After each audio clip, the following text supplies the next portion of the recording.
Bom dia, bem-vindos a este evento organizado pelo Expresso IP e pela PHC. É um evento sobre os novos desafios digitais e que assenta num estudo inédito feito pela GfK, exatamente sobre, junto de 500 empresas, 500 PMEs portuguesas, sobre a transição digital. Vamos ver a apresentação desse estudo, a seguir vamos ter também aqui um debate neste estúdio da empresa, mas antes eu passo a palavra ao Ricardo Parreira, que é o CEO da PHC Software, que com o Expresso está a organizar este evento e este olhar durante várias semanas para os novos desafios digitais das empresas e da economia portuguesa, para fazer a sua apresentação antes de depois ouvirmos o estudo e passarmos ao debate. Ok, obrigado Ricardo. Bem-vindos à apresentação deste estudo inédito, um estudo sobre os desafios digitais e em que, acima de tudo, este mundo digital, a transição digital pode ajudar a gestão das empresas. A PHC Software, em colaboração com o Expresso, quis inquirir mais de 500 empresários e gestores para saber o que pensavam. E encontramos dados muito interessantes. Um deles, por exemplo, este facto de que 3/4 das empresas não acham muito provável serem ultrapassadas por um competidor com melhor tecnologia. Isto é um risco pensar assim, é um risco que temos que ter consciência. Pensar que um competidor evoluído tecnologicamente não nos ultrapassa pode ser bastante perigoso para os dias de alta competitividade em que vivemos. Encontramos mais informação interessante, mas acima de tudo procuramos onde é que o foco nas tecnologias pode ajudar a melhorar as empresas. Procuramos também perceber se as empresas tinham consciência dos benefícios que a tecnologia pode trazer e em que a tecnologia pode ajudar no seu negócio. Hoje, na PHC Software, de uma forma muito objetiva, acreditamos que o caminho das empresas terem um sistema nervoso digital em que elas conseguem ter uma reação muito mais rápida, conseguem que as suas equipas trabalhem de uma forma muito mais colaborativa, é uma vantagem competitiva imprescindível para os tempos que aí vêm. Foi isso que fomos estudar com este inquérito e encontramos resultados interessantes para dizer o mínimo. Encontramos, de facto, uma boa consciencialização das grandes vantagens da transição digital. Como podem ver neste slide, já é claro para os inquiridos a grande quantidade de áreas dentro de uma empresa que pode ser beneficiada com o caminho digital. Vemos 52% dos inquiridos a dizer que aumenta a velocidade. As empresas podem ser mais rápidas. E o que seria se todas as empresas fossem mais rápidas amanhã do que são hoje? O benefício que isso poderia trazer à competitividade, à gestão, ao sucesso das empresas. Os inquiridos acreditam que a transição digital contribui para melhores produtos, melhores serviços, decisões mais rápidas e mais bem informadas, um melhor trabalho de equipa. Portanto, de uma forma geral, é muito interessante ver de que já há esta consciência de que a transição digital beneficia muitas áreas dentro da gestão das empresas. Nós pensávamos e também tentámos saber se o mindset que existe hoje nas empresas é que a área digital é só um departamento, é só o departamento financeiro ou só administrativo, mas não. Encontramos com prazer que hoje já é muito claro para grande parte dos inquiridos de que todos os departamentos de uma empresa podem beneficiar da transição digital. Aliás, talvez seja esse o ponto-chave do que é um sistema nervoso digital. É toda a empresa a reagir em alta velocidade e altamente conectada, como se fosse um sistema humano que é bastante evoluído desse ponto de vista. Uma empresa também pode ser assim, e o caminho é claramente digital, e o que nós podemos ver deste estudo é que isso já é claro para muitas das empresas que foram inquiridas neste inquérito a mais de 500 empresas. Hoje vivemos neste mundo da knowledge economy, em que, de longe, a capacidade dos knowledge workers passou a ser das coisas mais importantes. E vimos com prazer que a maior parte dos inquiridos já acredita que no futuro, por exemplo, os meus colaboradores usarão cada vez mais ferramentas de trabalho. Ou seja, ficou claro que é do conhecimento global de que a tecnologia pode ajudar imenso a potenciar as pessoas, a potenciar o trabalho das pessoas, a conseguir que cada pessoa vá mais longe. Ter ferramentas adaptadas a cada colaborador é cada vez mais importante e isso está claro também no estudo e nos resultados do estudo. Portanto, isto mostra que, de uma forma geral, os empresários estão muito conscientes do potencial que temos com a transição digital, com o caminho digital. Mas a questão que se coloca hoje em dia e que está em cima da mesa e que falamos constantemente por todas as razões é a pandemia. O que é que a pandemia trouxe de diferente? Este estudo tem uma particularidade interessantíssima que teve parte do estudo feito antes da pandemia e depois durante a pandemia. E conseguimos comparar o que é que teria evoluído, que é interessante, o que é que terá evoluído. Por um lado, inquirimos os gestores de o que é que mudou, o que é que mudou. Se acelerou ou não acelerou a transição digital? Alguns dizem que a transição digital acelerou 10 anos. Eu acredito que acelerou bastante e os inquiridos, 1/3, 31%, acham que acelerou um pouco ou acelerou muito. Claro que ainda temos uma grande percentagem que acha que não acelerou e com razão, porque a transição digital não é pela pandemia que se tornou importante. Ela já era importante muito antes da pandemia e já havia claramente uma predisposição das empresas para evoluir neste caminho de melhorar a sua competitividade usando a tecnologia. Há uma parte interessante que este estudo revelou em função da pandemia há um novo pensamento sobre a produtividade. De repente, áreas muito centradas na produtividade das pessoas, na produtividade do colaborador, ganharam uma importância na escala de todas as prioridades que uma transição digital pode envolver. A mobilidade tornou-se claramente importantíssima, os novos modelos de trabalho, com teletrabalho, com trabalho em qualquer local, passou a ter uma dimensão clara da sua importância. Ficou muito claro para grande parte dos inquiridos de que em todas estas situações é muito útil para a empresa o colaborador poder trabalhar onde quer que ele queira. Se ele quer trabalhar em casa, se quer trabalhar num determinado local, dentro do escritório, em vários locais dentro do escritório, isso tornou-se importante. Tornou-se claramente importante e a pandemia, claramente, por este estudo, veio acelerar este pensamento, este novo pensamento sobre a produtividade.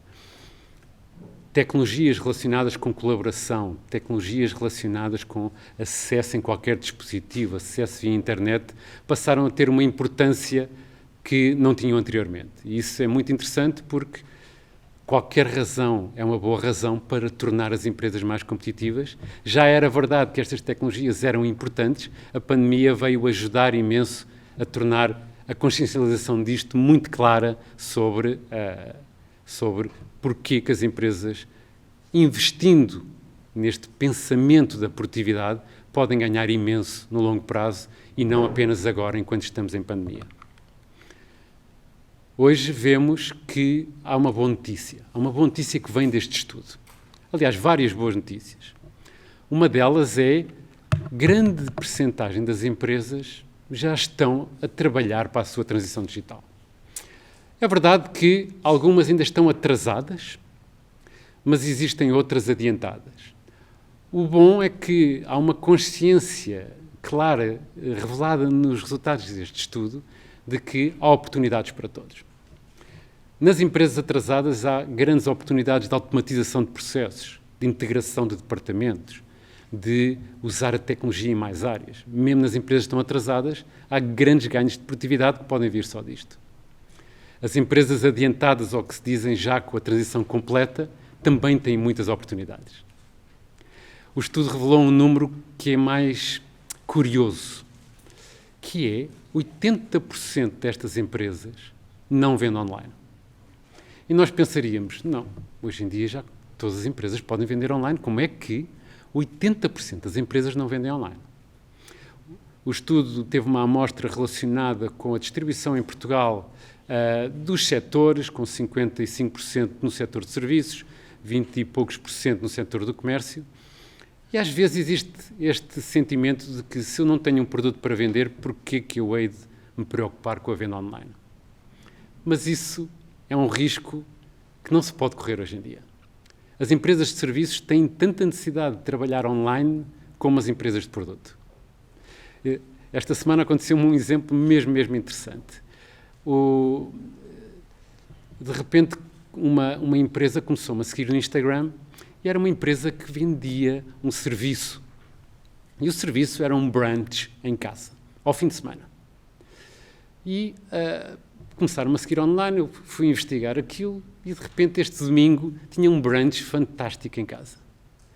Esta empresa era de 2 pessoas que tinham sido despedidas durante a pandemia e que procuraram inovar neste mundo dos serviços, no mundo da restauração. Não abriram um restaurante, não. Usaram toda a tecnologia, toda a nova transição digital e conseguiram vender um brunch no domingo em casa. Portanto, esta consciencialização de que vendas online é só para quem tem produto, é algo que temos que trazer essa consciência. E isso ficou muito claro neste estudo. Ainda por cima, porque as 20% de empresas que vendem online, em média, fazem 18% das suas vendas online. Será que isto quer dizer que temos 80% das empresas a perder 18% das vendas?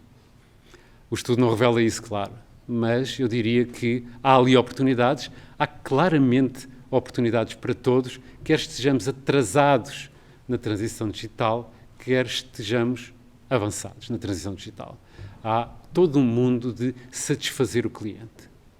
E essa satisfação do cliente, o cliente hoje tem um poder incrível. Tem o poder de mudar com muita facilidade. Tem o poder de estar muito mais informado. Para satisfazer este cliente, é preciso, de longe, as empresas investirem no seu sistema nervoso digital. Num customer experience que toque em todos os pontos de toque com os clientes. E isso ficou claro deste estudo, que já há a consciencialização de que a gestão dos processos, a gestão das equipas, a retenção de clientes é uma coisa importantíssima e que, para atingi-la, é preciso uma evolução digital. Era isso que eu queria vos apresentar com as conclusões deste estudo, um estudo inédito, um estudo muito interessante, mas vamos ouvir mais do estudo. Passava a palavra para ouvirmos mais. Muito obrigado, Ricardo, muito obrigado por esta introdução. Peço que depois passe deixo o púlpito para o António Gomes. O António Gomes é o diretor, o Managing Director da GfK Metris, uma grande empresa de estudos de mercado, e foi responsável por este estudo inédito no sentido em que olhou para o universo das PMEs, e nós sabemos que o tecido empresarial português é muitíssimo constituído por PMEs, para perceber então como é que elas estão, qual é o estado da arte e o que é que pensam fazer e como é que olham para estes novos desafios digitais, porque não tenhamos dúvidas que não pode este salto digital ficar apenas na mão das grandes empresas nacionais, que felizmente existem. É preciso que isso seja espalhado com grande capilaridade por todo o universo empresarial nesta fase absolutamente fundamental. António. Obrigado, Ricardo. Bom, na verdade o estudo foi um estudo ambicioso e aqui o que eu me proponho é fazer uma imersão mais em profundidade relativamente a alguns dos números que inclusive já tivemos a oportunidade de ver, e na verdade a ambição foi tanta que há mais informação, ou seja, propusemos-nos aqui trazer uma síntese, ou seja, trazer aquilo que nos parece mais relevante para depois abrir a oportunidade e poder haver uma discussão útil sobre os resultados que foram referidos. Bem, na verdade já percebemos todos qual é que era o objetivo do estudo, portanto, de facto, entender a fase da transformação digital em que estas empresas ditas PMEs estão neste momento, os desafios que a tecnologia traz à própria gestão da empresa e aos próprios responsáveis destas mesmas empresas e, em particular, também uma dimensão relativa a software de gestão e a diferentes tipos, digamos assim, de softwares que são possíveis e viáveis de utilizar.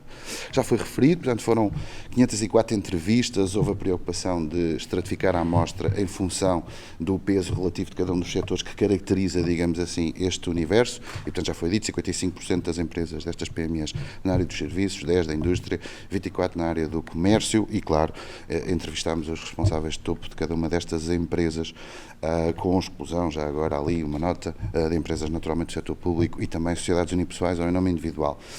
A informação foi recolhida, como foi dito, em 2 fases, pré-pandemia e depois a pandemia criou-nos aqui um desafio que foi, fizemos um on-hold, ou seja, suspendemos temporariamente, precisamente por causa do confinamento, e depois pós-confinamento pudemos e tivemos a oportunidade de reiniciar o estudo e terminá-lo, e dado por terminar. Aqui é uma nota técnica apenas para os slides que eu vou mostrar, tem alguns números a verde e a vermelho, isto significa que tem relevância estatística nas diferenças, mas eu farei questão de o assinalar quando for o caso. Bom, alguns blocos temáticos relevantes e interessantes, começamos pelo primeiro da transformação digital, não podia ser de outra forma, e começámos por perguntar a estes responsáveis em que momento, digamos assim, do processo da transição para o digital estavam.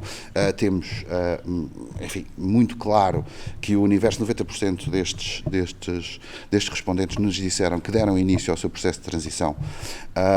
Já vamos ver que o estadio desta transição não significa que estejam já lá todos ou que tenham concluído, mas isto significa, sobretudo, que 10% estão ainda numa fase a equacionar esta possibilidade e 90% já fizeram alguma coisa que já vamos ver mais em detalhe. O principal objetivo já foi referido anteriormente, não por mim, mas na comunicação anterior, está muito centrado nesta componente que tem a ver com a melhoria dos processos.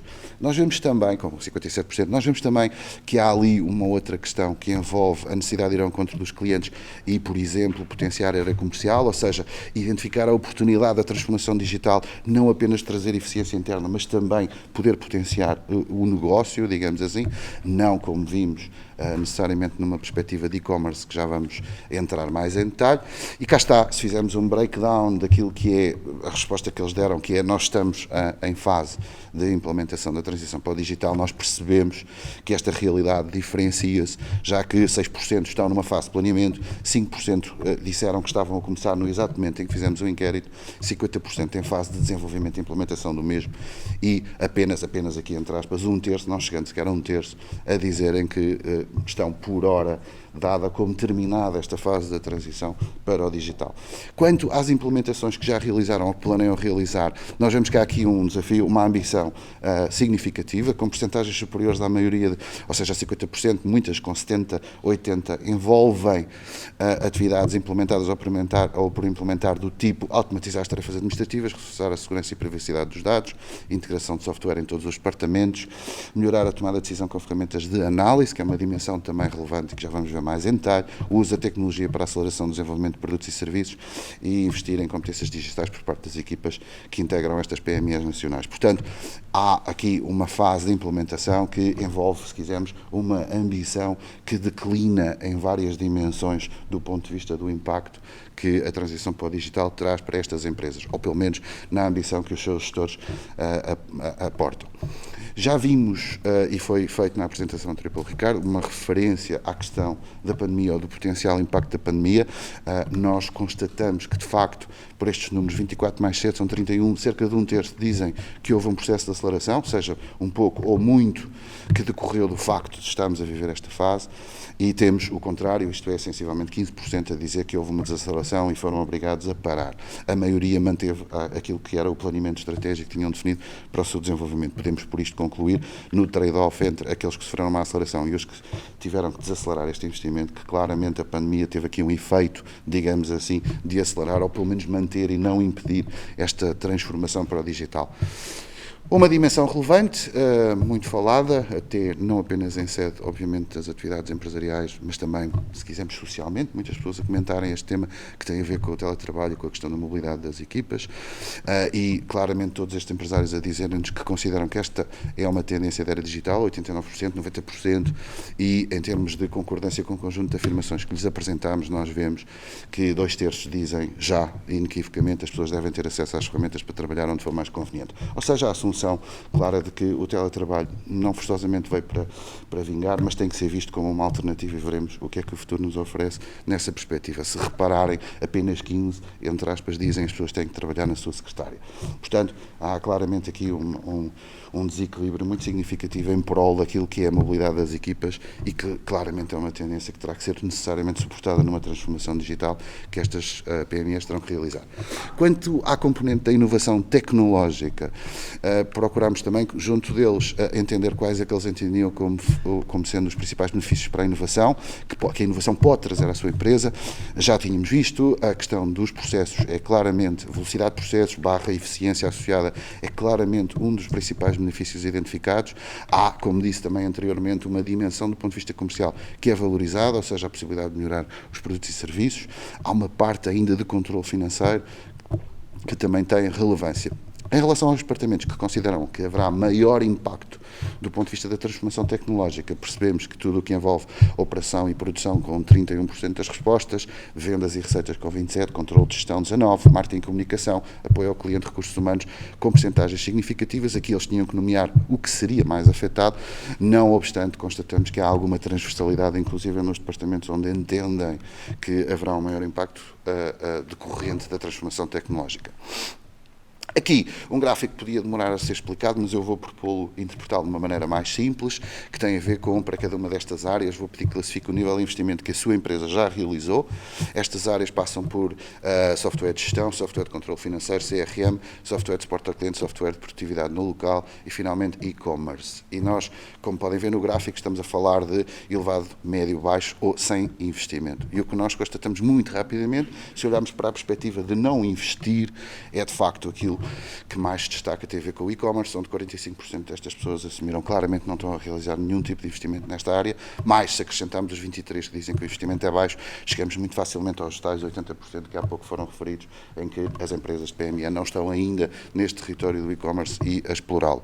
Inversamente, se quisermos o software de gestão, software de controle financeiro, software de suporte ao cliente e software de produtividade no local, já se vê não elevados níveis de investimento, mas em quase todos estes que eu referi, os empresários a dizerem que pelo menos um terço deles a dizerem que o investimento que estão a fazer é médio e depois percentagem na ordem dos 25% a dizer que é baixo. Cá está o número que tínhamos, que tinha sido referido anteriormente e que é de facto relevante pela oportunidade, digamos assim, mas também pela constatação desta realidade, que é apenas 20% a assumirem que usam e-commerce.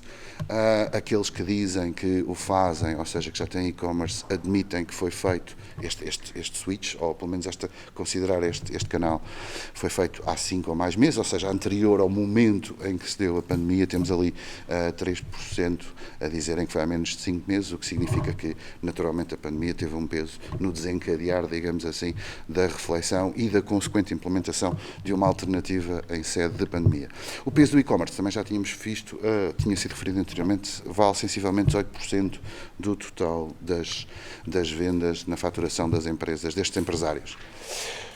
Falei de Analytics anteriormente, só para recordar um tema, aqui perceber se eles utilizam ou não, ou assumem que utilizam ou não dashboards com Analytics na tomada de decisão.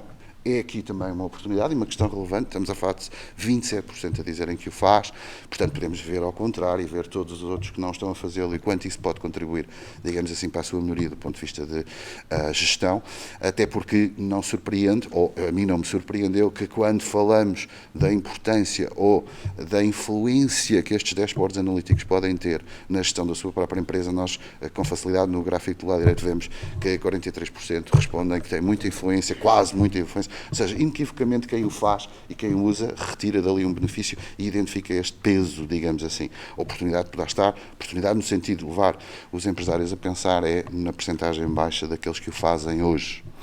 Do ponto de vista da gestão e dos desafios para a gestão, começamos por uma questão que é qual é, perguntámos-lhes para si, o maior risco na gestão da sua empresa em contexto digital. Um quarto, ou seja, 1 em cada 4 assumem que é eficaz utilizado face às mudanças que possam ocorrer no mercado, ou seja, um receio, isto está a mudar e eu não quero perder esta oportunidade e, portanto, este é um dos meus maiores receios. E depois o outro receio é, ok, mesmo que eu queira responder, tenho ou não tenho pessoas qualificadas, ou seja, recursos humanos qualificados para usar as ferramentas digitais e, consequentemente, ir a jogo e, portanto, fazer ou implementar esta transformação. Curiosamente, e não deixa também de ser um número que já foi referido anteriormente, a questão de, nonetheless, ou seja, não obstante haver a possibilidade da empresa ser ultrapassada pela concorrência, aí, talvez convictos da possibilidade de poderem reagir, a maior parte dos respondentes dizem que é muito pouco ou nada provável que o seu negócio possa vir forçosamente a ser ultrapassado por outras empresas que potenciem o uso da tecnologia. Curiosamente, foi uma coisa que lhe perguntámos também a todos eles, que foi como é que classificam o seu próprio nível de conhecimento, como é que eles acham que são eles próprios em termos do conhecimento que têm em tecnologia, para responder naturalmente aos desafios da empresa que gerem. A maioria, 58%, acham que é bom o conhecimento que têm, 10% vão mais longe e acham que é muito bom. Também podemos olhar e considerar curioso o facto de termos 1 em cada 4 destes empresários a assumir que o seu conhecimento é básico. De onde isso significa, naturalmente, que ou procuram esse apoio externo ou terão que desenvolver essas competências de alguma forma internamente. Perguntámos-lhes também que competências eles acham que deve ter um gestor para serem bem-sucedidos neste processo da transformação digital, à escala das suas empresas, que são PMEs, repito, e claramente eles assumem que a maior competência, a mais relevante de todas, é na área da tecnologia digital, 41% das respostas, também a capacidade de liderança, também perceber o valor das ferramentas tecnológicas que têm, por esta ordem, importância identificada por eles. Finalmente, as empresas, as que eles gerem, estão ou não estão preparadas neste momento para os desafios da gestão, digamos assim, em relação à transformação digital, e nós constatamos que não surpreende o que eles assumem claramente que a empresa não está preparada é para o desafio do e-commerce, ou seja, não estão lá e também não estão preparados, no entender deles, não é só não estar, é não estar preparado para poder fazer. E depois, nos restantes indicadores que referimos, percebemos que há algumas coisas que eles entendem que as empresas já estão preparadas, ou mais bem preparadas, como acompanhamento das obrigações legais decorrentes desta transição, a personalização da relação com o cliente, o controle financeiro, a colaboração interna, já são vistas como áreas onde ele entende que as empresas estão preparadas. Depois há ali 2 ou 3 dimensões em que não se nota tanto. E pronto, tenho dito. Muito obrigado. Nada. Muito obrigado, António. Ficámos então aqui já com 2 apresentações, primeiro do Ricardo Parreira, depois do António Gomes, sobre este estudo inédito feito junto de 500 PMEs em Portugal. E agora vamos passar então um debate sobre estes dados e os desafios que existem do ponto de vista da digitalização e obviamente muito marcados pela pandemia, que não só, por um lado, acelerou o mundo do ponto de vista digital, por outro lado também mostrou as fragilidades do tecido empresarial com um choque que só uma pandemia, naturalmente, ou então alguns outros fenómenos extremos podem provocar numa sociedade. Neste debate estão comigo o André Dragão Azevedo, secretário de Estado da Transição Digital deste Governo, o Rui Miguel Nabeiro, que é administrador do Grupo Nabeiro Delta Cafés, uma das grandes empresas nacionais e que se tem modernizado muito nos últimos anos, e o Daniel Traça, que é diretor da Nova School of Business and Economics, e uma universidade, naturalmente, que tem olhado muito para estes temas, enfim, de forma muito sistemática. Começava pelo André Dragão Azevedo, com a pergunta que é, quando olha para estes resultados no estudo deste, surpreende-o? Era exatamente o que estava à espera? Alguma coisa que lhe salta à vista? Positiva e negativa, certo. Naturalmente. Bom dia, Ricardo. Antes de mais, cumprimentar o Expresso, a PHC e a GFK por este estudo. Ele é muito relevante na medida em que nós precisamos de, recorrentemente, fazer auscultações de qual é que é a dinâmica de maturidade digital deste ecossistema de PMEs, porque não estamos só a avaliar a maturidade digital, estamos, no fundo, a avaliar também a maturidade da gestão deste ecossistema. E, portanto, pensarmos que é possível ter uma estratégia de gestão que não contemple de forma muito intencional a dimensão digital não faz sentido no contexto atual. Os números que são apresentados são muito interessantes, não diria que há uma surpresa completa, há aqui algumas notas que eu acho que faz sentido destacar. Desde logo que para 90% estão completamente cientes da importância desta agenda e, portanto, há aqui já um consenso, diria eu, ao nível de todo este universo de gestores, de que tem que, de facto, ter uma preocupação e dar uma prioridade ao digital. Em termos de áreas de foco, preocupa-me um pouco e é de alguma forma compreensível por via daquilo que foi o efeito da pandemia, que a área de foco principal tenha a ver com a produtividade e com a mobilidade, resulta provavelmente de uma necessidade concreta e conjuntural que sentiram mais no concreto, claro. Mas há de facto o reverso desta análise que é... Daqui por algo, não sabemos quando há de haver um momento em que voltamos a alguma normalidade e se calhar há questões que não são tão prementes, não é? Sim, mas há depois as outras áreas que têm mais a ver com a própria transformação do modelo de negócio, dados como os 20% de empresas que declaram que já estão presentes do ponto de vista de plataformas de e-commerce, uma preocupação com os 27% que utilizam dashboards com analytics, que me parece, à data de hoje, uma ferramenta básica de gestão. 27% é muito pouco. É muito pouco, é um quarto. E isto remete-nos para aquilo que é uma repartição um bocadinho da própria sociedade, naquilo que é o nível de digitalização da sociedade. Quando olhamos para a repartição do nível de maturidade destas empresas, temos no fundo 3 clusters. Temos 25% ou 22% que se declaram, 28% que declaram que a transição está completa, 22% para quem ainda estão numa fase mesmo embrionária, e depois temos um cluster intermédio que é sensivelmente 50% do nosso tecido empresarial que se declara em trânsito. E é interessante repararmos que este número, ao contrário do que seria de esperar, e esta é uma nota que me surpreende, este número de empresas que ainda não começaram ou que não estão minimamente ainda sensíveis a este processo está em linha com o número de portugueses que nunca utilizaram a internet.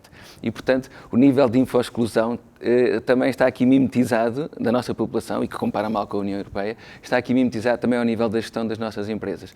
Portanto, era expectável, pelo menos para mim, que, por ser uma função de gestão, ter um nível de diferenciação e uma expectativa maior ao nível das competências, que fosse menor o número de empresas ou de gestores que declaram que ainda não começou a sua digitalização. Isso é uma boa dica, um bom ponto. Sim. Para...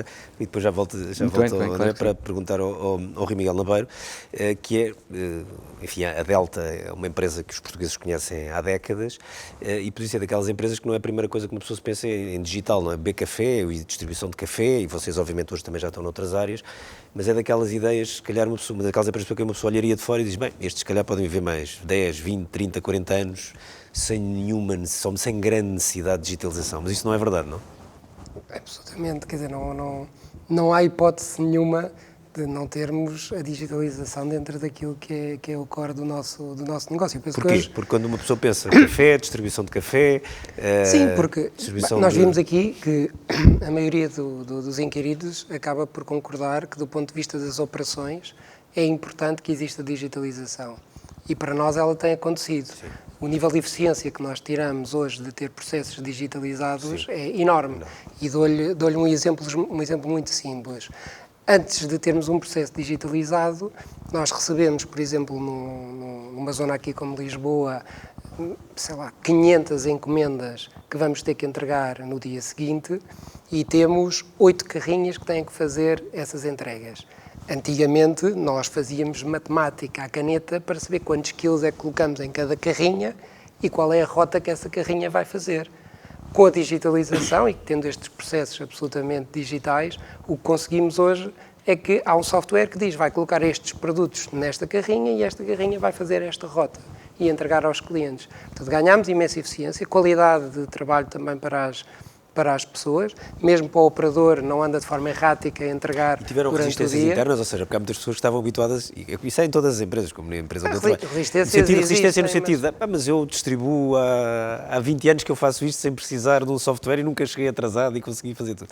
Acontece sempre, claro. Não é? Eu acho que acontece sempre, mas eu penso que as pessoas também, com o tempo e a adaptação, acabam por perceber as vantagens, não é? Porque, por exemplo, a grande vantagem de quem entrega, no nosso caso, é que sai à mesma hora, mas consegue regressar mais cedo. Porquê? Porque foi otimizado o seu dia de trabalho. A rota está otimizada e a logística está otimizada. É muito simples fazer todo este processo. Mas dou-lhe outro exemplo, não é? Os nossos vendedores antigamente andavam na rua com um equipamento de faturação, não é? Porque aquilo fazia as notas de encomenda ou fatura, tirava inclusivamente os recibos quando era pago. Quer dizer, hoje têm um tablet que lhe permite, inclusivamente, gerir todo o seu dia-a-dia. Porque antigamente tinham que se lembrar, bom, este cliente, é verdade, não posso esquecer quando chegar ao escritório, de fazer um processo à mão para pedir um toldo, porque o toldo dele está estragado. Quer dizer, hoje, diretamente, em frente ao cliente, faz o processo, não é? E, portanto, não se esquece. O que acontecia às vezes é que ao fim de 15 dias chegava ao cliente e o cliente dizia, eu não lhe compro café. Você não tratou do assunto? E eles, é verdade, esqueci-me. Quer dizer, agora não há hipótese, e porque é verdade, o erro humano e às vezes a tendência e o stress de termos que fazer as coisas passa, não é? E notam nos vossos clientes em todos os sentidos, vocês têm clientes a vários níveis, também esse esforço e esse salto digital, ou ainda é uma coisa muito assimétrica? Eu penso que o grosso dos nossos clientes está espelhado neste estudo, não é? Portanto, a maioria dos nossos clientes, sobretudo na restauração, são PMEs, não é? Portanto, se diria que 80% à vontade são PMEs, e penso que está aqui o retrato do estudo. Agora, eu penso que começa a haver uma sensibilização para este tema, e nós próprios também estamos a criar ferramentas que nos permitem estar cada vez mais próximos do cliente. Nós ontem, inclusivamente, tivemos um evento interno de formação e de apresentação à nossa força de vendas de uma plataforma que é o DeltaGo, em que os nossos clientes vão ter a possibilidade de online consultarem todo o saldo e a relação que têm connosco, em que vão poder beneficiar de um conjunto de parceiros que lhe vão dar benefícios e que esses benefícios se revertem depois em volume de negócio com a Delta. E, ao mesmo tempo, essa plataforma também vai já dar a possibilidade deles colocarem uma encomenda, porque acabou o café, podem perfeitamente colocar uma encomenda ou fazer, inclusive de futuro, um pedido de uma assistência técnica porque a máquina avariou. Portanto, nós próprios também estamos a criar ferramentas para que o cliente possa estar ainda mais próximo de nós, porque a digitalização também gera isto, não é? O que nos torna é mais próximos das pessoas, mais próximos dos clientes. E, portanto, há que saber usar estas ferramentas, e no nosso caso, ontem tivemos a fazer este evento interno, que inclusivamente foi um evento interno digital, porque conseguimos estar todos juntos em todo o país, coisa que antigamente teríamos que mobilizar as tropas, e digo antigamente que já havia as ferramentas, mas fazíamos-lo, claro. E obviamente com a pandemia passou a ser absolutamente normal, porque este choque também vai trazer isto, esta possibilidade de repente agora para nós, para todos é normal fazer uma reunião em que estamos todos juntos, desde Mirandela até Faro, e estivemos uma hora todos juntos a partilhar aquilo que vai ser a nova experiência e aquilo que nós temos aqui para oferecer aos nossos clientes, que é uma ferramenta de facto digital, mas que nos permite estar, o objetivo é estar mais próximo. O cliente vai sentir que está próximo de nós, pode interagir connosco de forma muito simples, sempre que o necessitar. Então também há este lado, não é só as operações, é como é que eu consigo catalisar a relação com os meus clientes. E, portanto, nós estamos a fazer isto e vamos fazê-lo já em breve. Daniel, tendo como, enfim, torre de vigia uma universidade, ou seja, no sentido olhando para aquilo que é a realidade nacional e também, obviamente, os inputs internacionais que têm, e apanhando aqui esta pandemia, que obviamente condiciona a nossa discussão, é impossível que esta discussão seja feita sem ter um pouco em conta aquilo que aconteceu. Por um lado, um salto brutal, por outro lado, necessidades muito urgentes, por outro lado, também mostrar que, enfim, muitas empresas não estavam preparadas e que, de repente, também muitos clientes que não estavam passaram a estar muito depressa. A questão do e-commerce aparece aqui muitas vezes como uma questão central, pelo menos na minha opinião. Portugal não era nem ainda é um país que esteja muito avançado nisso. Não é, eu, no caso, não tenho os números na cabeça, mas de facto nós, sobretudo com países do Norte da Europa, nós estamos muito atrás. Mas eu, se calhar, eu acho que é importante ser mais abrangente na análise. Então, eu, se calhar, pegava aqui um bocadinho nos pontos que foram levantados antes. Eu, quando olho para este estudo, eu, por um lado, sinto, pronto, os 90% é um bom número, as pessoas estão conscientes disto. Mas acho que há aqui a visão que têm do impacto que tudo isto pode ter está um bocadinho reduzida. Como assim? O que é que quer dizer? Por exemplo, eu acho que o que se surpreende deste estudo é que há um olhar muito tecnológico para a questão. A principal questão é tecnológica, a principal questão é processos que eu tenho que posso passar à tecnologia, e eu acho que isso pode ser terrível. No fundo, nós temos aqui uma transformação tecnológica que, de facto, o grande impacto é para além da tecnologia, é tudo aquilo que se vai mudar do ponto de vista do modelo de negócio, do ponto de vista da organização da empresa. É muito interessante que eu olho para o logo da PHC e diz Business at Speed, não diz Technological Business, diz Business at Speed. E, portanto, esta necessidade de transformação das organizações para poder sobreviver num ambiente em que aquilo que começa é a tecnologia, mas tudo o resto vai muito além da tecnologia. E o que eu sinto neste estudo, com os números que aqui estão, é que estas empresas continuam a ver tudo isto como um fenómeno fundamentalmente tecnológico. Ou seja, eu fazia algo que fazia digital, que fazia, voltando aqui às contas que o Rui dizia, portanto, eu fazia as carrinhas com papel e lápis, agora posso fazê-las de uma forma mais automática e mais rápida, mas provavelmente é o que eles vão fazer. A questão não é esta. A questão é que a seguir a fazermos isto, nós estamos mais próximo do cliente, como o Rui diz. E a seguir estamos mais próximo do cliente, eu transformo a minha organização. E eu reajo ao cliente de uma forma completamente diferente. E isto implica que aquela resistência que o Ricardo levantou há bocado sobre esta resistência é aquilo que pode atrasar a minha capacidade de reagir a isto. E, portanto, de facto, é uma mudança que começa na tecnologia, mas que muito rapidamente sobe para a estratégia e depois sobe para a cultura a uma velocidade enorme. E, portanto, qualquer organização que diga que a principal competência de um líder aqui é ser competente tecnologicamente, não está a apanhar a necessidade de mudança. Qualquer organização que ache que os meus competidores não vão chegar lá mais depressa que eu, não está a apanhar a mudança. O Ricardo falou, quando contou a história, quando estava aqui a falar, de duas pessoas que tinham vindo e que tinham criado uma empresa e que se tinham ligado a ele por internet e que depois já estavam a lançar um negócio novo no e-commerce. Ora bem, estas pessoas, se estivessem numa empresa que já existiam, iam ter imensa resistência de não sei quantas pessoas na sua organização que iam dizer para quê? Isso não é preciso, afinal não é preciso. Claro. E não. E, portanto, quem vem de fora tem uma vantagem enorme. E qualquer pessoa que ache, neste mundo de mudança, que nós estamos seguros e que os meus competidores atuais não vão lá chegar mais depressa, está enganado, porque não são os competidores atuais que vão lá chegar mais depressa. São todos os outros que vão entrar e que vão lá chegar com uma velocidade enorme. E, portanto, esta ideia de que o Peter Drucker disse uma vez que culture eats strategy for breakfast, que é uma frase que eu acho que é muito importante, que é, dá o papel da importância da cultura nas organizações. E strategy eats technology for breakfast a seguir. E, portanto, não é a tecnologia que conta, da tecnologia tem que fazer o salto para a estratégia, o modelo de negócio, onde é que eu vou e tudo isso, e da estratégia tem que fazer o salto para a cultura, que é se todas as pessoas na minha organização estão alinhadas com esta necessidade de inovar e de mudar.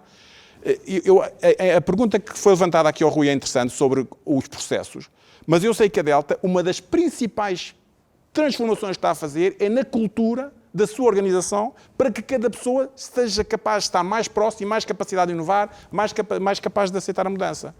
E, portanto, eu acho que isto é interessante saber que as empresas estão conscientes disto, mas é preocupante porque eu acho que estão a ter uma análise muito de que é uma questão de eu faço o que faço e agora ponho tecnologia e faço mais barato e mais rápido, e não é isso. A partir do momento em que ponho tecnologia, eu tenho que alterar completamente o meu negócio, e a partir do momento em que altero o meu modelo de negócio e a minha forma de estar no mercado, vou ter que alterar a minha cultura. E se não fizerem, têm que ter consciência que estão 2 ou 3 pessoas neste momento, fora da sua empresa, sem qualquer barreira de resistência cultural, a pensar como é que vão comer o negócio deles. E, portanto, voltando à questão, o e-commerce, claro que é importante, mas o e-commerce não é importante eu fazer um site e pôr as coisas num site. Claro. Eu vou dar um exemplo. Uma grande empresa portuguesa lançou um site de e-commerce. Okay? Lançou um site de e-commerce e dizia, e depois tinha eu por acaso estava na apresentação, e depois dizia lá embaixo, tem que ficar em casa de manhã ou à tarde à espera da entrega. E eu disse, esqueçam. Se eu vou fazer um site de e-commerce e depois vou dizer às pessoas que têm que ficar a manhã toda em casa à espera, amanhã alguém vai utilizar data e vai utilizar o Waze e vai dizer você tem que ficar meia hora que nós entregamos esta meia hora. E portanto, o digital é fundamentalmente inovação. Inovação que começa com a tecnologia, que passa à estratégia, que passa à cultura e é muito mais do que usar tecnologia para fazer a mesma coisa que nós estávamos a fazer mais barato e mais depressa. E isso as empresas têm que ter consciência e têm que se preparar para fazer isso e têm que trazer energia de fora, trazer talento de fora e estarem muito disponíveis para uma disrupção da sua própria forma de estar. E isso eu não senti nestes dados. Senti que estamos ainda muito com a ideia de que usamos tecnologia no nosso negócio e isto anda para a frente. E, portanto, é bom as pessoas estarmos conscientes, mas estou um bocadinho preocupado com a forma como estamos a ver isto. E também digo uma coisa, se as empresas que responderam, se não ajustarem, vão ajustar outras que não responderam e que neste momento estão a nascer e que lhes vão tirar o negócio. Sim, quando fizerem este estudo daqui a 3 ou 4 anos, há uma parte destas empresas que já não existem e estão cá outras. André, esta questão cultural é uma questão importante, que é, e eu vejo isto porque eu também trabalho e, enfim, ajudo a gerir 2 empresas que já são legacy, no sentido, o Expresso que é de 73 e a SIC que é de 92 e, obviamente, muita gente, e às vezes eu próprio, dizer, mas nós sempre fizemos isto e sempre correu bem, porque é que agora há de correr mal? Mas a verdade é que, e estas questões culturais são altamente complexas. Como é que isso se muda, não é? Porque não é só através da compra de software, não é só através de formação, é uma coisa um bocadinho mais, esta parte cultural, por isso é que eu há pouco estava também a perguntar ao Rui Miguel Nabeiro, no sentido que a Delta é uma empresa de muitos anos, essa parte cultural é uma parte altamente complexa, ou seja, há aqui um desafio de gestão e um desafio de cultura. Sem dúvida, essa é sempre a dimensão mais difícil de transformar nas organizações. Algumas destas empresas têm a ver existem há 20, 30, 40 anos e claro. São casos de sucesso, no sentido que correm bem. E esta nota que o Daniel deu de falta de total apreensão do que representa uma transição digital nas suas múltiplas dimensões está espelhada num aspecto que eu, por acaso, até notei aqui, que é esta ideia de que para 28% destes gestores a transição digital está completa, ou seja, foi visto como eu já fiz o meu trabalho, tinha aqui o meu plano, já tenho os meus trabalhadores em teletrabalho ou a utilizar uma plataforma em mobilidade e, portanto, eu, do meu ponto de vista, eu já tenho o site, criei o meu site ou a minha presença no Facebook e, portanto, a transição digital, tal como eu a desenhei, está completa, não percebendo que isto é um processo de permanente dinâmica, de corrida contra os nossos concorrentes, de que eu não estou a concorrer só sobre mim próprio ou para atingir um nível de eficiência superior, eu tenho que, de facto, estar em permanente autodesafio, garantindo que estou a questionar-me permanentemente de se estou a tirar o máximo partido de todo o potencial do digital. E, portanto, sobre essa parte de como é que muda a cultura da organização, acho que vamos bater naquilo que é provavelmente o maior desafio da sociedade portuguesa, que é as competências e o nível de capacitação digital da nossa população, que, como eu referi, temos ainda um déficit muito grande, temos quase um quarto da população com uma total info-exclusão, o que a prática significa também... Um quarto, 23%. Um quarto. 23% da nossa população nunca utilizou a internet. E, portanto, nós estamos a deixar um quarto quase da nossa população à margem daquilo que é uma vivência normal num contexto digital, com tudo o que isso representa também de vulnerabilidade social e económica. Portanto, nós temos que corrigir para aquilo que é, pelo menos, a convergência com a média europeia, que anda nos 10%.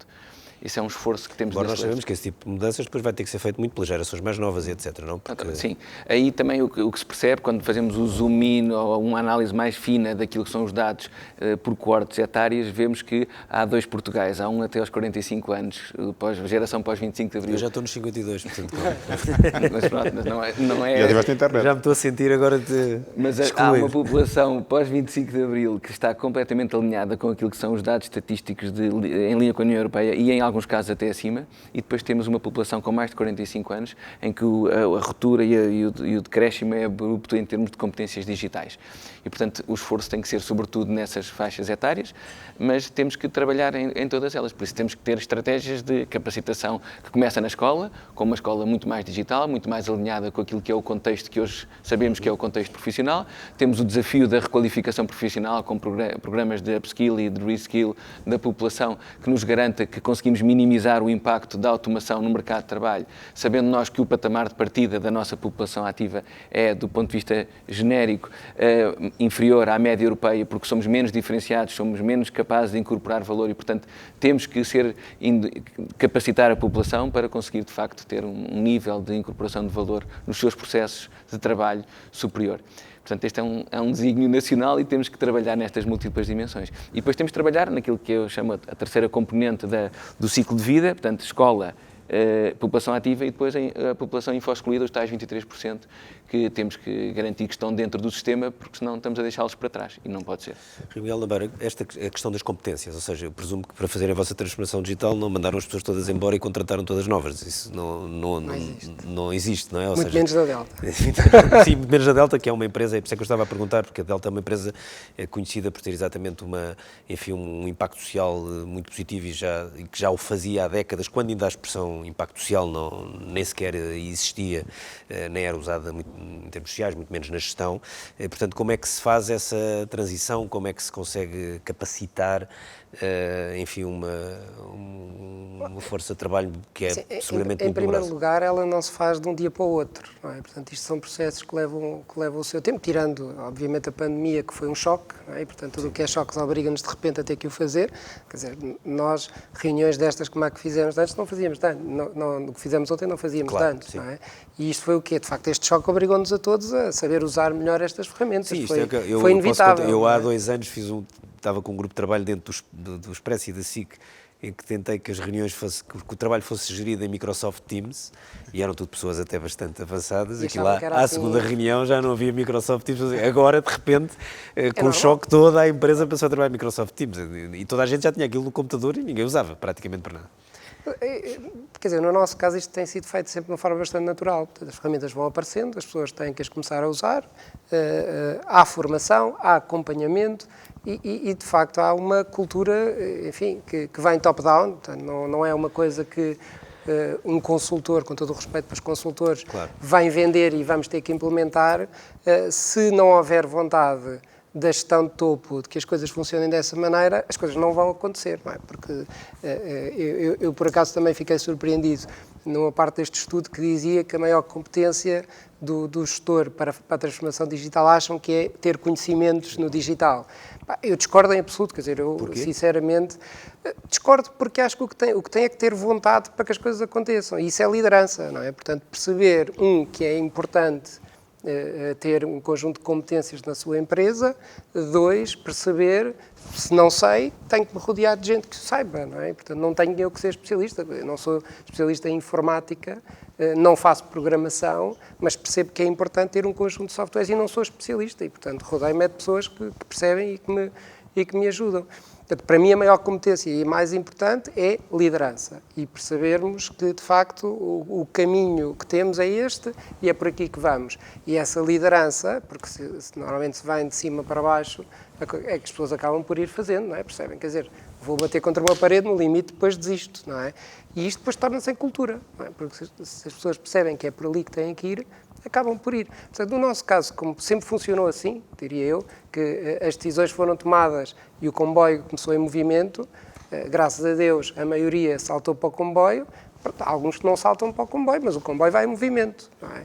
E é importante haver esta mentalização interna de que é para ali que estamos a ir. Portanto, há de facto uma visão clara para a empresa, portanto, a liderança, o papel da liderança é este, qual é a visão que temos para a empresa e partilhá-la enfim, com os seus colaboradores, e depois de haver uma liderança, perceber-se que declina-se na estratégia e trabalhar a cultura para que a cultura não coma a estratégia ao pequeno almoço.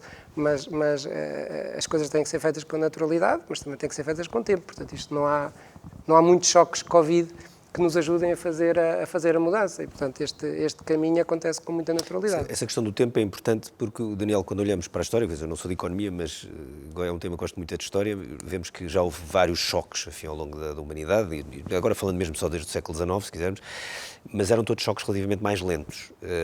Claro que não se podia esperar demasiado, mas tudo demorava mais tempo. E, de repente, nós estamos... Esta transição digital é a primeira que pode ter impacto simultâneo em qualquer ponto do globo, e em que a rapidez, o desafio é diferente do que era perante outros tipos de choques de transições económicas, industriais, etc., que houve. Como é que um país como Portugal consegue gerir essa questão é que nós não podemos dizer, bem, vamos fazer isto a 10 ou a 15 ou a 20 anos? Coisa diferente. Eu acho que, de facto, a rapidez é uma das características desta mudança. Eu presumo que as pessoas, quando estiveram nos outros grandes choques que houve, também se calhar disseram a mesma coisa. Mas não havia simultaneidade geográfica e agora pode haver. Isso é, a questão da globalização é muito importante. E a globalização acelera. A globalização acelera porque os mercados estão todos para ser tomados e, portanto, os primeiros serão sempre os ganhadores. Aliás, uma das questões que é importante também nesta... fazer aquelas coisas, começavam os tiares em inglês e nós fechávamos os tecidos ingleses não podiam entrar, fechávamos as fronteiras ou fechávamos as coisas aduaneiras. Havia assim umas jogadas que normalmente não corriam nada bem, como sabemos. Há aqui outra mudança importante, que eu não quero estar aqui demasiado preso na história e ser demasiado economista, mas as outras revoluções foram muito na base do capital. Okay? No sentido em que eu, por exemplo, fazia o tiar, mas depois que fazer 2 tiares, 3 tiares, 4 tiares levava tempo. Okay? Isto aqui é tudo na base do software. Fazer um programa e replicá-lo não demora nada. E, portanto, isto é de facto uma revolução que é muito rápida. É muito rápida porque a tecnologia replica-se muito rapidamente. É muito rápida porque se chega a todo o lado do globo muito rapidamente. E é muito rápida porque as estruturas de capital hoje permitem qualquer pessoa que tenha uma ideia criar uma empresa no instante, ir buscar capital e transformar a sua empresa no instante. E, portanto, tudo isto faz com que esta mudança seja muito, muito rápida. E isso é o grande desafio para estas empresas. E, portanto, por isso é que estávamos há bocadinho a falar de competências, e podemos falar das competências do ponto de vista de quem está a trabalhar, mas eu gostava de puxar aqui nas competências de quem está a gerir, de quem está à frente destas empresas. Porque o Rui levantou a questão de que a competência não é tecnológica, que a competência é cultural. O André levantou a questão de que é preciso estar sempre aqui a estar à frente do seu tempo, que isto nunca está terminado. E, portanto, eu acho que quem está hoje à frente de uma empresa tem que realmente refletir sobre se tem a competência necessária para a competência, a atitude, o feitio necessário para gerir uma empresa nesta velocidade a que nós estamos a mudar. E eu acho que este exercício deve ser feito por muitos gestores. Eu acho que há um exercício interessante, que é o caso da Delta, onde houve uma transição geracional, e uma transição geracional que até foi de um avô para um neto, e que permitiu aqui um acompanhamento, uma mudança que permitiu à empresa renovar-se muito rapidamente. E eu acho que hoje quem está à frente das médias empresas em Portugal, muitas delas das pequenas empresas, muitas delas não são muito profissionais, deve refletir sobre isso e deve refletir se não está na altura de profissionalizar, de se calhar passar à geração seguinte, de passar a um lugar menos executivo e mais de chairman e trazer esta geração que o André referiu, que está completamente alinhada com todas estas prioridades, com as mudanças que aí estão, com a necessidade de mudança, e trazer esta geração para não necessariamente ficar sozinha, porque eu acho que a experiência conta, e é muito importante manter aquelas pessoas que conhecem a empresa, mantê-las relacionadas, manter esse apoio, mas trazer ao mesmo tempo para lugares de muita responsabilidade esta geração mais nova e criar aqui uma dinâmica geracional que eu acho que é muito importante. Em Portugal, eu acho que os CEOs destas empresas de média dimensão têm imensa resistência a deixar o seu lugar. Tem imensa resistência a passar e a não controlar. Eu acho que o gestor português tem uma necessidade enorme de controlar. E eu acho que é muito importante começar a pensar, pôr-se a si próprio, pensar, será que o meu tempo não é que tenha passado? Será que neste momento eu não preciso trazer alguém mais novo, alguém que perceba esta mudança, porque eu se calhar não tenho esta capacidade? Isto não é nenhum problema, isto não é um reconhecimento de nenhum problema, é um reconhecimento da visão e da capacidade de perceber os tempos que estão a mudar e da necessidade que a minha empresa, de facto, para daqui a uns anos não ser história e estar à frente do seu mercado, precisa desta energia e desta atitude criativa destes jovens, como o André referiu, que fazem uma grande mudança. Estávamos a falar nas competências de estar a trabalhar, mas eu acho que também no lado da gestão há aqui uma lógica geracional que valia a pena hoje muitos destes gestores destas empresas portuguesas pensarem e pensarem para si próprios se de facto não é melhor, em nome da sua empresa e em nome do legado que eles querem deixar, largar um bocadinho o controle, trazer gente mais nova e proceder a esta transformação nas suas organizações. Mas isso é difícil de fazer, os próprios. Mas isso é que é a liderança. Isso é que vai fazer a diferença entre aqueles cujas organizações daqui a 10 anos vão ser legado de quem esteve cá hoje e aqueles que as organizações daqui a 10 anos vão ser história de quem não percebeu a mudança, não percebeu os ventos e tentou resistir. Isso é a questão da liderança.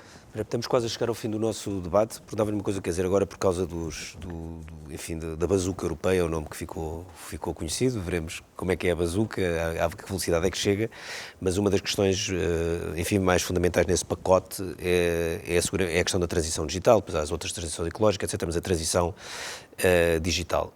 Os portugueses, por razões históricas, ainda por cima relativamente recentes, das últimas décadas, têm sempre alguma tendência a desconfiar da eficácia desta aplicação, ou seja, o país modernizou-se brutalmente nos últimos anos por causa de fundos europeus, mas ficamos sempre com a ideia de que há muito dinheiro mal gasto, há muito dinheiro pouco produtivo, depois no sentido da capacidade reprodutiva da economia. Quando olhamos para este estudo, quando olhamos para o tecido empresarial que temos, com o número de PMEs que temos, quando olhamos para o tipo de gestores e também para as competências dos trabalhadores, nós estamos, de 0 a 10, como é que nós estamos para, de repente, se o dinheiro chegasse amanhã, qual é a probabilidade de sucesso de um país como Portugal para ter uma boa eficácia de utilização? Utilização, quando eu digo, não é a execução dos fundos, é a execução dos fundos com efeitos produtivos e reprodutivos. Bom, primeiro, reconhecer que de facto, houve um trabalho enorme do que o país todo, no seu conjunto, fez, entidades públicas e privadas, no sentido de modernizar-se, muito alicerçado e alavancado pelo aquilo que foi o investimento dos fundos europeus, mas que está à vista que Portugal é hoje um país de primeiro mundo, com indicadores aos mais diferentes níveis que competem com aquilo que são os países considerados líderes na generalidade das áreas. É incrível, é que estamos, quando está a falar disso, competimos bem em quê? Nós temos vários indicadores que mostram que nós estamos neste momento muito próximos de um restrito grupo de países ou já a integrar. Temos o exemplo recente do reconhecimento internacional pelo European Innovation Scoreboard, que nos coloca nos países altamente inovadores. Temos o exemplo de que integramos hoje o D9 como o grupo dos 9 países. Depois somos um país que cresce pouco, mesmo em alturas, não estamos a falar agora deste ano, que tem muitos capitalistas sem capital, depois tem também muitas PMEs. Mas somos também um país com uma taxa uma esperança média de vida ao nível das melhores do mundo. Isso é verdade. Somos um país que é um dos mais seguros do mundo. portanto, temos de estamos facto... bem nos testes de PISA, Estamos etc. bem nos testes de PISA. Eu sei, eu conheço os bons e os maus indicadores. Também cabe-me destacar aquilo também Claro. um sentido mais otimista, consciente de que temos ainda algumas vulnerabilidades e temos de ter essa preocupação na capacidade de sermos de facto consequentes. Acho que o esforço que o Governo está a fazer no sentido de ter uma visão estratégica para a década, a preocupação de fazer pontes com outras forças políticas que garantam que haja algum consenso naquilo que são a definição do programa, da linha programática de que deve conduzir a aplicação desses fundos, com a noção de que eles são estratégicos, sobretudo para um país que, como o Ricardo referiu bem, nós somos um país que historicamente foi sempre percepcionado como periférico, porque para aquilo que era o modelo económico mundial, nós de facto estávamos muito dependentes ou muito condicionados pela nossa geografia de país periférico face ao centro da Europa, e o digital desse ponto de vista é totalmente disruptivo porque podemos estar, e esta mensagem é muito importante para as PMEs, que é a noção de que elas não estão dependentes do ecossistema local, nem daquilo que é a economia nacional, que foi sempre invocado como uma limitação. Certo, mas como é que depois nós competimos no sentido em que, por exemplo, mesmo falando dentro do quadro da União Europeia, quando países como a Estónia ou outros que são altos, são muito mais, também porque fizeram rupturas históricas de sistemas que colapsaram e isso permitiu-lhes saltar logo para outro tipo de coisas, quase sem legado, não é?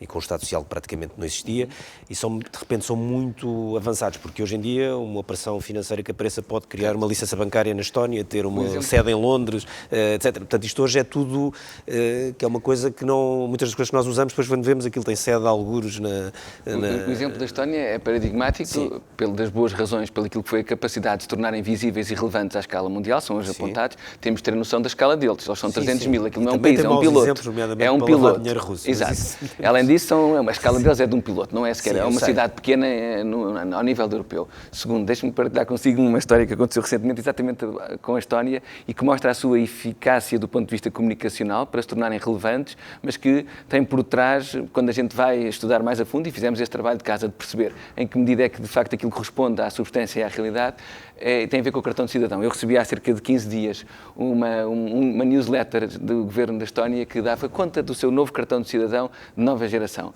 E fui ver as funcionalidades, pedimos à equipa que analisássemos e concluímos que eles estão basicamente atrás daquilo que era o nosso cartão de cidadão na versão originária de há 12 anos.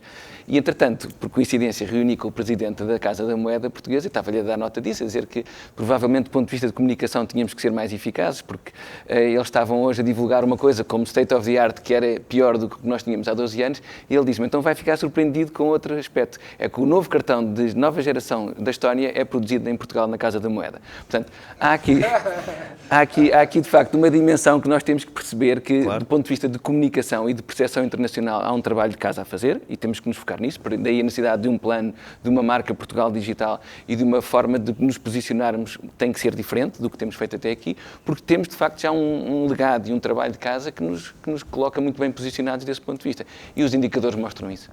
Bem, obrigado, André, obrigado ao Rui Miguel Aveiro, obrigado também ao Daniel Traça e ao Ricardo e ao António, que fizeram as apresentações que deram base, que serviram de base depois a esta discussão. O tema dos novos desafios digitais é um tema que vai estar, enfim, a ser visto e olhado pelo Expresso nas próximas semanas. É um projeto editorial em colaboração com a PHC Software, e também, neste caso, com base neste estudo da GfK, um estudo inédito junto de 500 PMEs portuguesas. Estamos num momento histórico em todos os sentidos, naturalmente também por causa da pandemia, com uma velocidade sem precedentes e para a qual naturalmente temos que estar preparados. Partimos com vantagens e com desvantagens. Esperemos que saibamos aproveitar muitas das lições e das coisas que aqui foram ditas. Muito obrigado.